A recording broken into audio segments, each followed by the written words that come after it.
Hey people, it's me again. So, anyways, I've heard about Illuminati TV, and here's my 2 cents about him. That I just think that he is just completely pathetic. The guy is just a bullshit artist, and this is all he could ever really do, is be a bullshit artist. Because he probably can't do anything else. And for the fact that he's just some sort of closet case conservative guy or a guy who thinks he's all, when he's really just pathetic.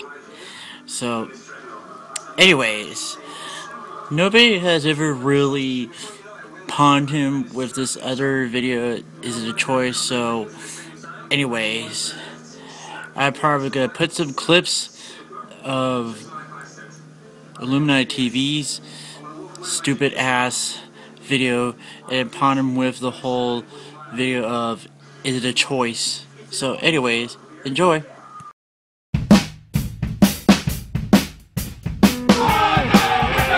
Homosexuality has been in the headlines a lot more often than usual, and as a freedom philosopher, I feel compelled to address it. Now, in case you are wondering, I'm not stupid. I know the data, heck, I know some of the scientists, and there's absolutely no evidence to support the gay activist claim that same-sex attraction is genetic, and it's definitely not immutable. And since I have personally worked with ex-gays for years, I know that change is possible. So when I say I'm against homosexuality, I mean I'm against a self-destructive lifestyle that is both unnecessary and dangerous. Now that's a tricky position when you have gay friends like I do.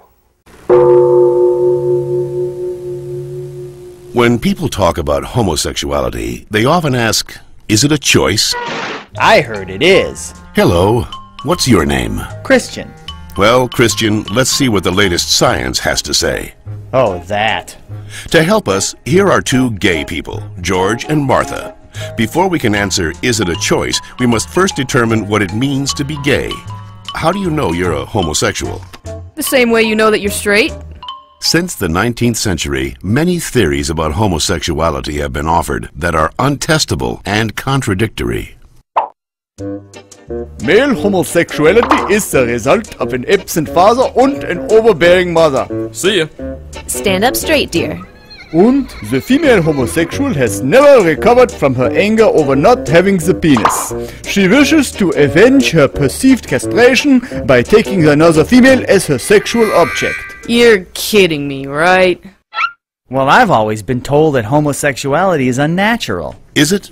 In fact, homosexual relations are common in nature, including zebras, baboons, dolphins, sheep, buffalo, ducks, foxes, elephants, horses, gorillas, moose, house cats, pigs, mice, rabbits, swans, and lions, to name a few. Well, okay, but we're not animals. Human beings have free will. You don't just decide who to love. Settle down there, Martha. Christian does have a point, but let's take a look at the most recent scientific evidence. As they study sexual orientation, scientists are currently looking at three main areas: genes, hormones, and birth order. Of course, most of these studies focus only on male sexuality. Sorry, Martha. What a shock. Let's first look at studies of identical twins. Hi.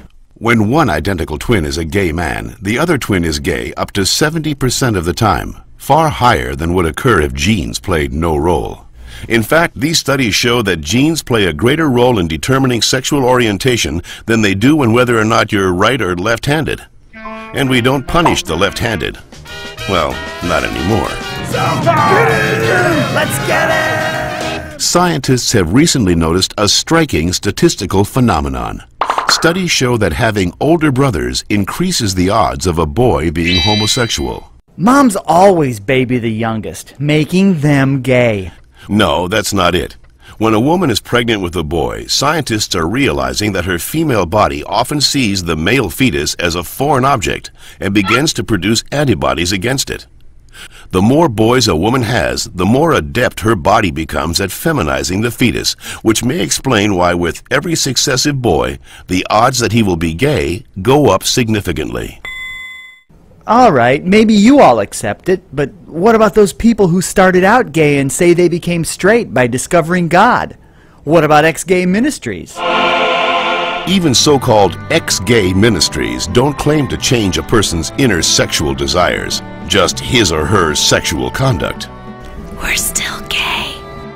If these places really work, why don't they all use the same technique? Why does each ministry experiment its own way? Well... And why have so many members and leaders recanted earlier claims that they were changed? maybe these programs don't work for everyone, but what's the harm? How about the feelings of shame and guilt they instill and reinforce in their victims? Or the money, energy, and time they sap from people who have nothing wrong with them? Says you. Well, in point of fact, not just George says that, Christian.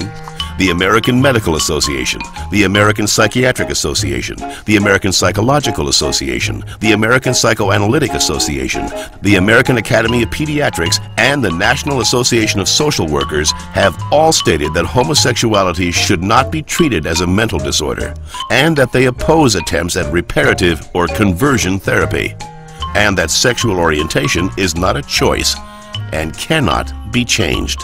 So that's it.